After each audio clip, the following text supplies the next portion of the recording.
what I want to bring to this ceremony is we need to give time and space for our unconsciousness. And that can only happen in a safe and protected space. The more safe, the more protected we feel, the more deep we can go.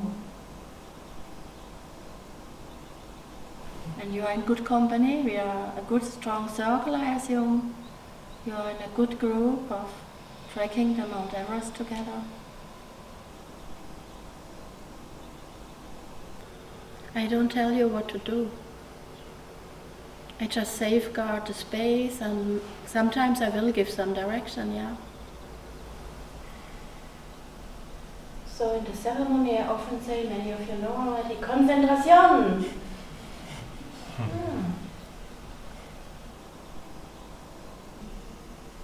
And then again there's this fine line that the ego kicks in and you get lost in ideas and you get lost in how that should be like. And again you can say in a gentle way in silence to yourself, wait a minute, Konzentration!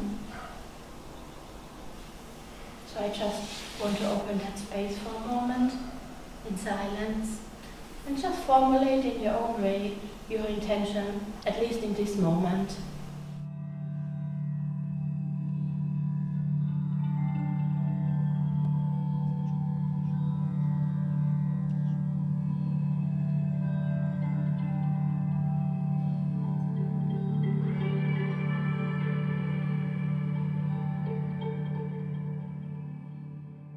We all have this experience of the womb. We all share this. It doesn't matter how good or how bad it was.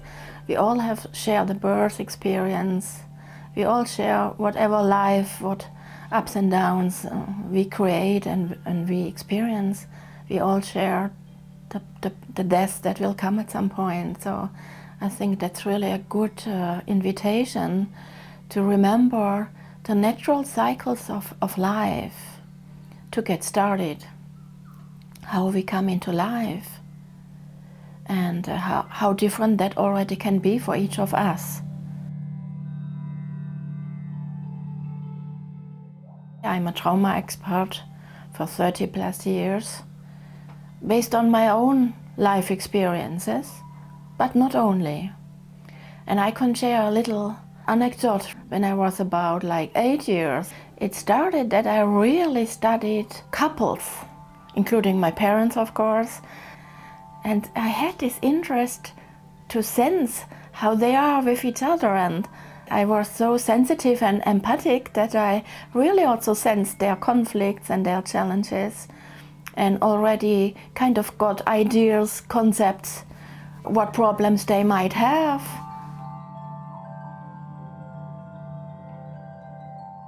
At that point I was not able to really think what maybe could help them, but I was really feeling conflict problems and kind of had a feeling of really big compassion and empathy.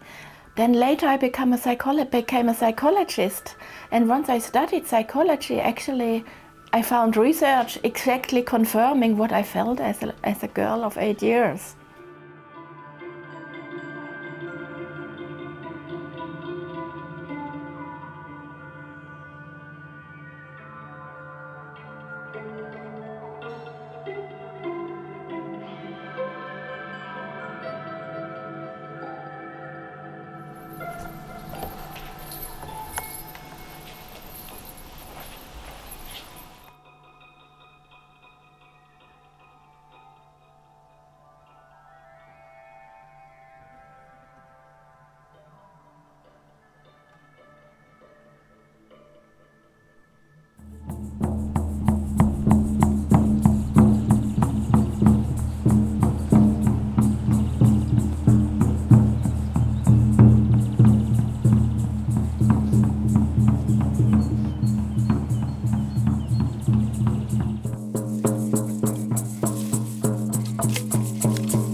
We started the ceremony with the fire, the masculine force. That's why the man guided the way to the fire.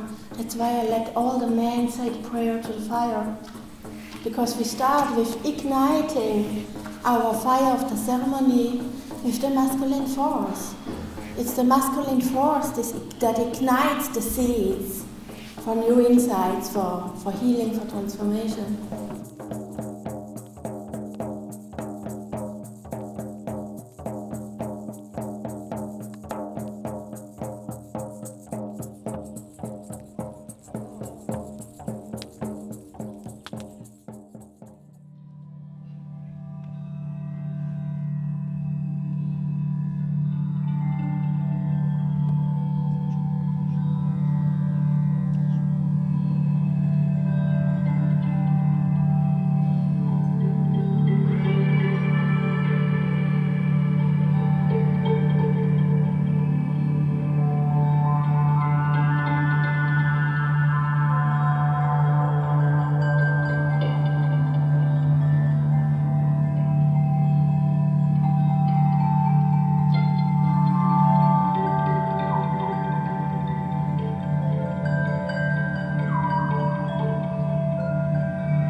It's the most stable form that you have, a circle. And the circle has a center, which is the altar, to give us stability, to give us orientation. And then we can resonate. Once we have this structure and this form, and of course this safety, then we can resonate.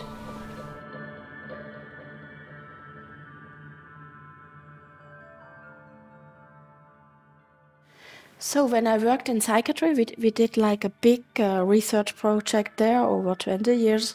I worked as a trauma expert with the most severe cases of individual trauma. And we started there the research on transgenerational trauma, based on in Germany, our work on war trauma of Second and First World War. That was kind of the initial idea. We saw quite a lot of people where this topic came up in relation to individual trauma, when we look in the systemic collective environment of these people to say, okay, there's trauma all over the way. How is actually the correlation of all these factors? And what was very, very interesting, and since then is one specialization of my work, then we did this research analyzing early severe childhood trauma. First of all, what we found easily, that the parents and grandparents are also already traumatized.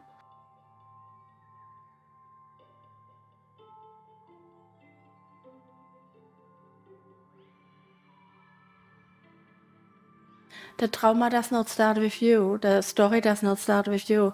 It starts long ago. So we started then this very different clinical treatment approach in our therapies and diagnosis to say, okay, the story does not start with you. Let's look at your parents' trauma, for example. Yeah?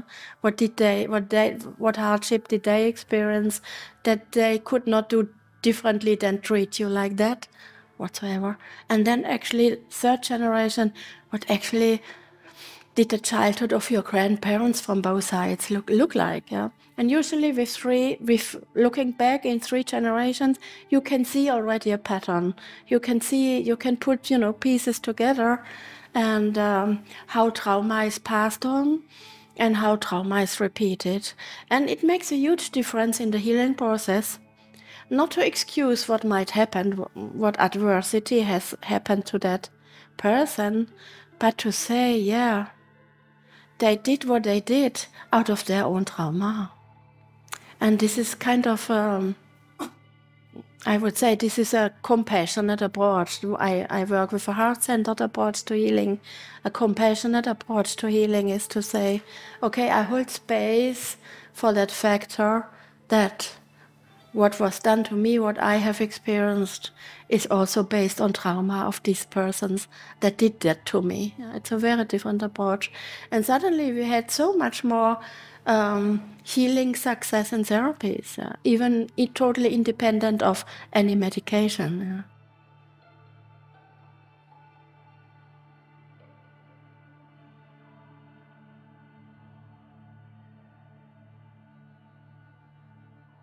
And then even a step further, I continued to collect data on these cases of early childhood abuse and parents and grandparents' trauma. And what we found then, that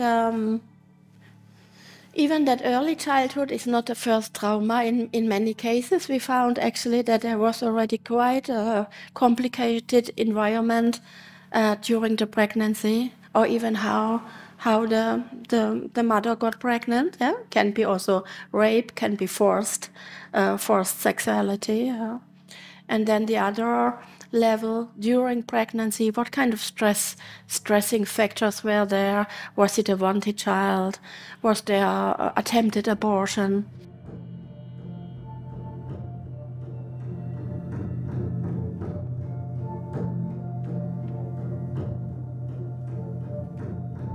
And then to distill further how the patterns that we bring from our family, what we experienced, how that, of course, mostly plays out in our romantic love relationship, and how unconsciously we pass it on.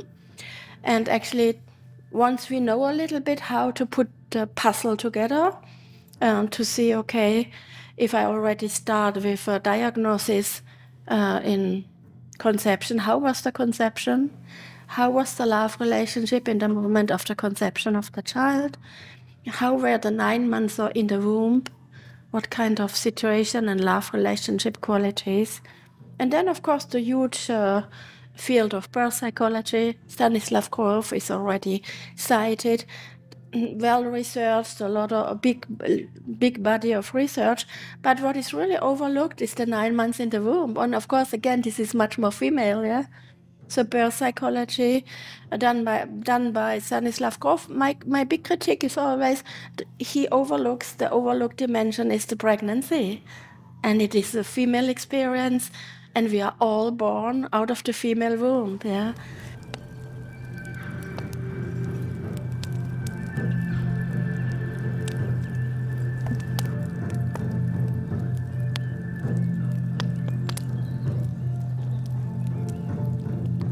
And what is also really important, bridge again to modern neuroscience, for example, especially epigenetics, a lot of really strong, good research there that can show severe impact of trauma on a collective level. That would be on a level of war, severe disaster, things like that. We can show on the DNA changes in the correlation of genes. So again, here's a bridge of ancient wisdom, shamanic traditions, and epigenetic research. I will come to that in a moment. And that's kind of the dance that I bring, that to say, okay, what we can now show with epigenetics, these are the teachings 4,000-year-old from shamanic traditions. Yeah, it's just like we are coming from different fields, and of course we are taking it forward.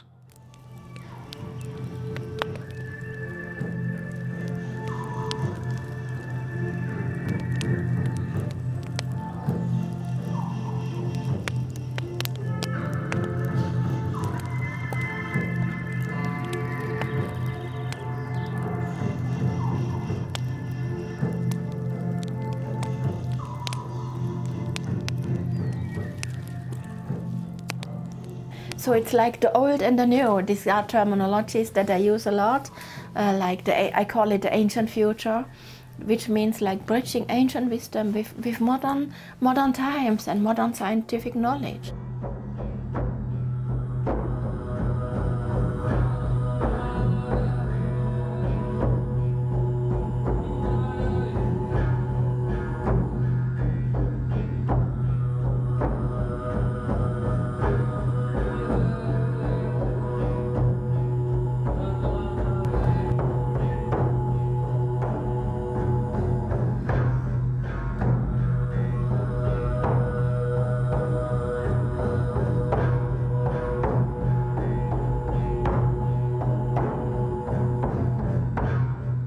The grandmother spider, for example, in native Indian tradition is on the one hand really seen as the original life-giving mother, but on the other hand really this caring aspect of weaving the web of life, also helping to repair when some connections get broken, which we all experience, and weaving the future life.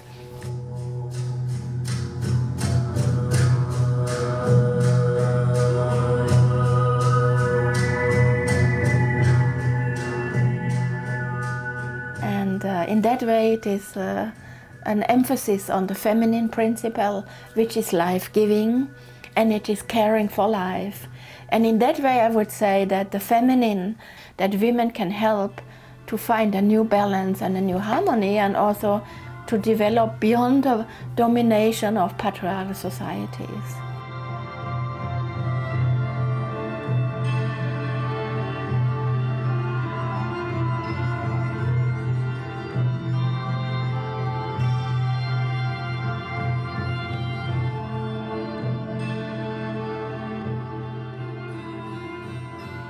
What really changed my career was the MDMA therapy for post-traumatic stress disorders. As I shared, I worked many decades with very severe cases of trauma. Often there was not much help possible, and also quite a suicidal rate. And when MDMA became more popular also in Europe for clinical therapeutic treatment, again with the Switzerland pioneers, I was able to work together with them. So this is not hallucination and imagination. We clearly can show what MDMA is doing in the brain. What it does is like it brings the stress level in our brain to zero, yeah? And then suddenly this is what experienced or explained, like this heart-opening feeling like, wow, I can hold everything I have experienced. There's no stress reaction. Then there's no judgment to this experience. And then the healing process can go to a totally next, a new level. For me, it was really like really a choice, a decision to say, okay, if we have such groundbreaking treatment possibilities for trauma, but they are not legalized yet, then I want to stand up for this for ethical reasons. Anybody who is suffering like that needs to have the opportunity to get whatever treatment they choose. And then also for political reasons, to really stand up to say, okay, it's not okay what we are doing in mainstream medicine and mainstream psychiatry. We need to expand the possibilities. And now here we have found some so groundbreaking substance, and it will be potentially in Western Europe legalized within the next 2 years.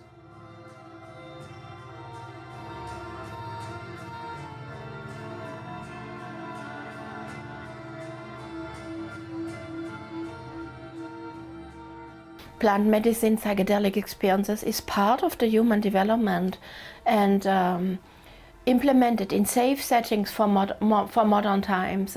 I assume it has really huge potential also to help make our world a better place, in the sense of developing new paradigms to find new harmony in a peaceful living with everything, based on the concept of interconnectedness that we can also show in neuroscientific research.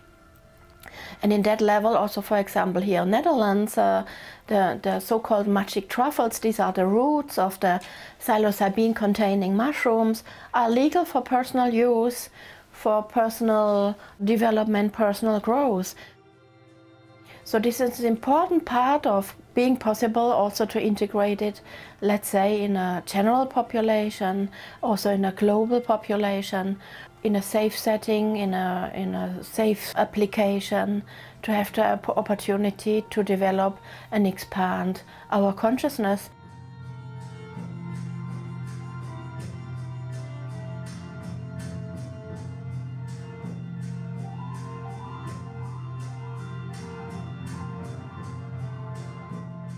And the first step is always to acknowledge what is.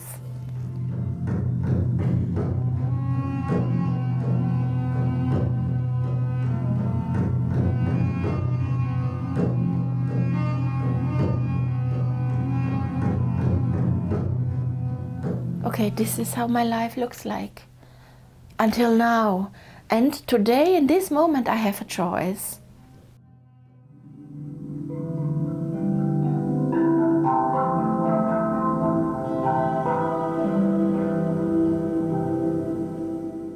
But now I choose to integrate that further, that I don't need to live like this anymore. It's not true today. It's a memory from the past, memorized in my body. But now today I have a choice to get better.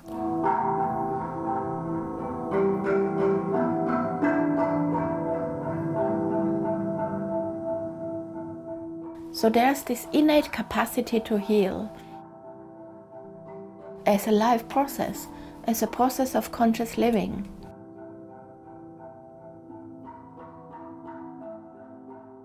That space opens more space that we also blossom. Then that space naturally opens that we have more compassion for our interests. What do I really enjoy? What really feels important to my heart?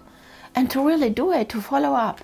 And the more we follow our dreams, our gifts, our talents, the more we follow things that give meaning to us, the more we heal in different levels. So it's both ways. It's like really looking at woundings, integrating, transforming woundings, transforming triggers, and on the other hand, give space for growth. And again, that's like in nature. Everything has its seasons, everything has its time, and then it is like blossoming. I would say it's to some extent infinite, eternal, and there's always space, yeah. And it's, again, if we have a choice, what attention do I bring? What time do I take in my daily life for certain aspects that I want to grow more or that I want to blossom more?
So now this morning we are in the element of the water.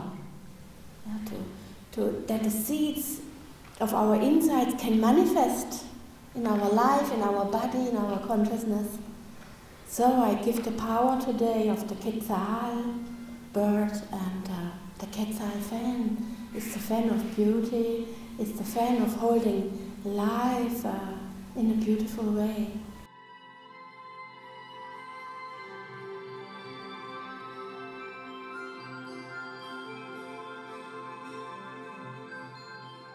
The quality of integration is crucial for your transformation, what you bring home and how you're able to transform your lives. We have developed in Europe integration programs after psychedelic experiences. I teach this for many years. And we really developed it in such a holistic way, integrating the body, creativity.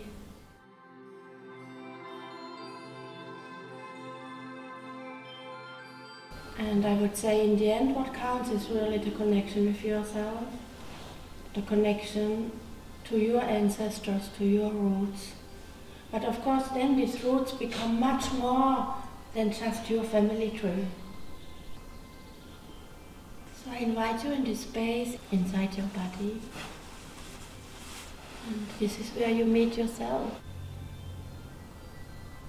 And so I invite you that we hold this bigger container now, that you really expand your state again in the afterglow.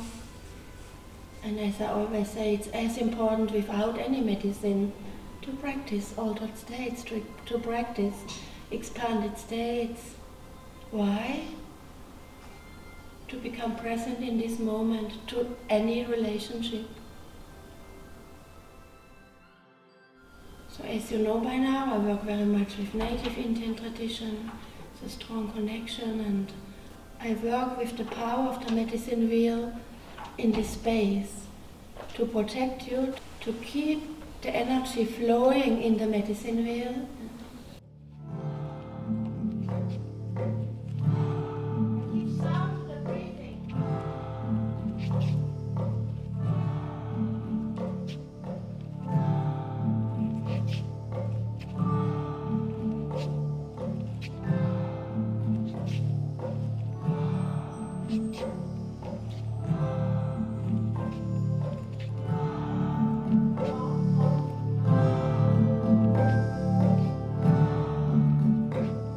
Remember the interconnectedness, and then to establish in our daily life this interconnectedness as a way of living, as a way of being.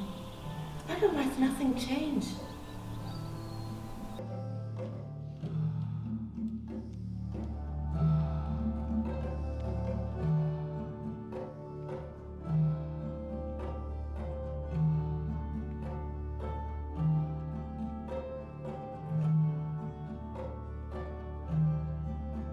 So I invite you for this really deep quality this morning. And these hours now together are as important as all this long day yesterday and night.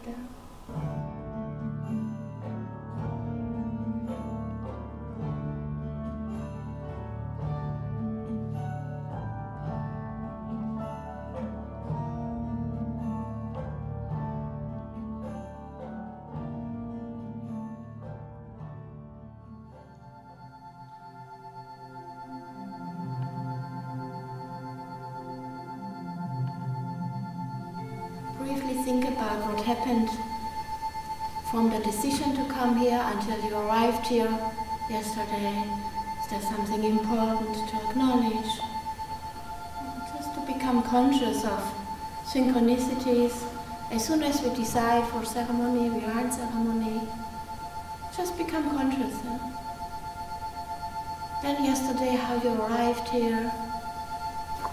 How did you feel? How did you feel when you entered the group room, the group? Just acknowledge it, not a big deal, don't get lost in any story. Just acknowledge it from the place of the heart. Then this whole long process of ceremony work last night, yesterday daytime, and then last night.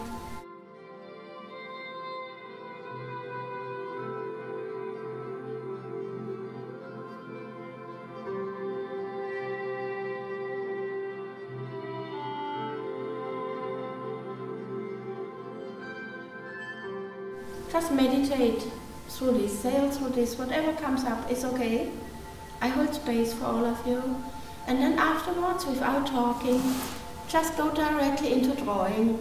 And rather, the quicker you can do it, the better, because you can think about it.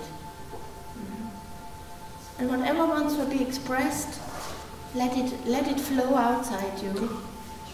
And then afterwards, I will do a guided sharing. Okay?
Let's just hold that for a moment, what you shared, what you experienced. No words needed, just to hold it together. The art of holding the circle, the art of using the power of the circle. In the sacred circle we can hold everything. We don't need to get lost in any stories. We don't need to put judgment on experiences, just hold it. It is what it is. Let it be. Yeah. Let it be. Yeah.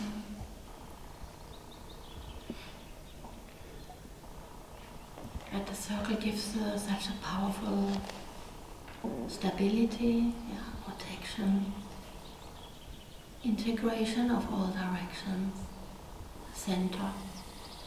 So you can always utilize that in whatever way it feels good for you. Yeah.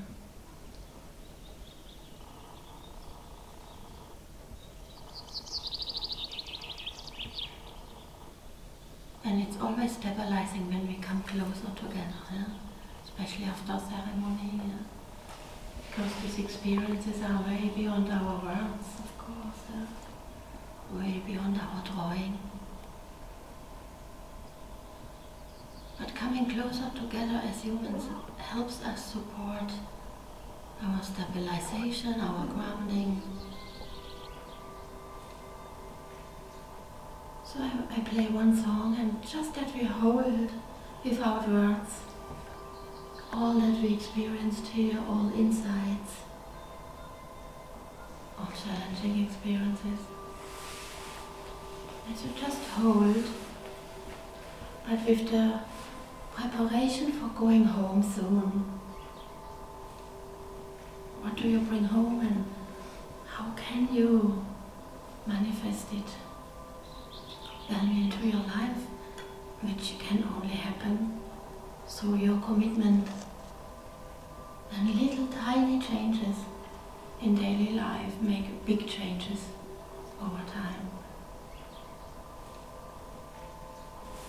So if you take this metaphor to go back home like caring for a pregnancy, that you are now with new insights, with new healing processes, that you are like pregnant with a new process, and that you care in the best way, but also in the way it suits you.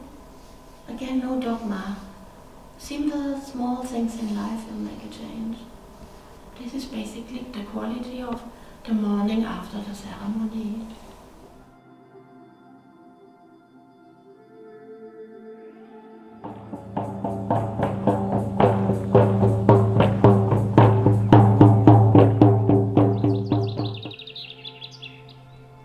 So I invite each woman as we stand to I pass on the rose.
Because one represents light and the other one represents darkness.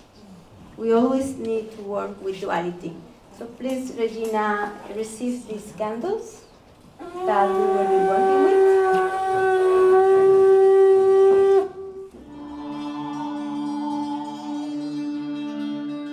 So I chose this venue to have the opportunity to really go in communion with nature, with the elements, and then with art. And why art? Art just can help us express the numinous, express what we cannot express. Not only takes care of the land or the earth or the planet, but also of you. That's a big step I had to take.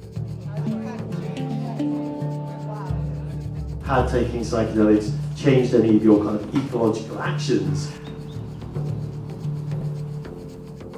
And so we developed this extraordinary second reality of words, sounds, or symbolic meaning.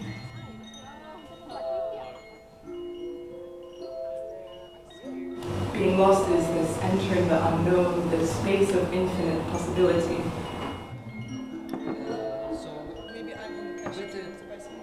See there is like being among the community who... That's why today we are going to look at microdosing through 4 different lenses. It's a quite out-of-body experience.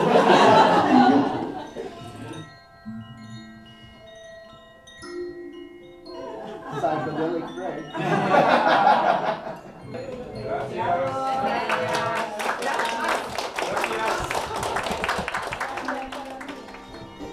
Azules, no llores ni te enamores. Ojos azules, no llores ni te enamores. Llorarás cuando me vaya, cuando remedio no haya. Llorarás cuando me vaya, cuando remedio no haya. Tú me juraste quererme toda la vida. Tú me juraste quererme toda la vida. La la la la la la la la la.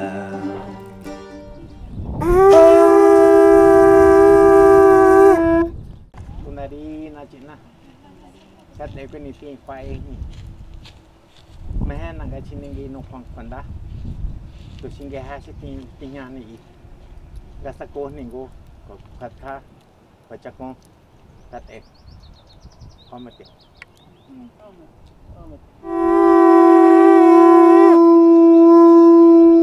Saludamos al viento del este, a la casa del fuego. The main focus, the main intention is self-work, inner work. What is bubbling inside me? What is the rush?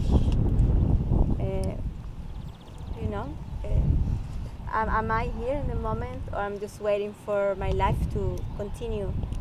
And as I said, the metaphor of the grandmother spider is about weaving and being woven. Porque a través de la oscuridad through the darkness brota la luz. that the light emerges. Por eso en nuestro lenguaje, en nuestra tradición, That's why in our language and our tradition, cuando alguien nace, when someone is born, se dice que la madre dio a luz. they say that mother gave birth, gave light. The cacao as a medicine, Con el cacao nos va a ayudar. the cacao will help us. Por eso es importante, That's why it's important cuando nos lo tomemos, when we drink va it, a llegar un momento en abrir nuestros corazones. be a moment to open our hearts.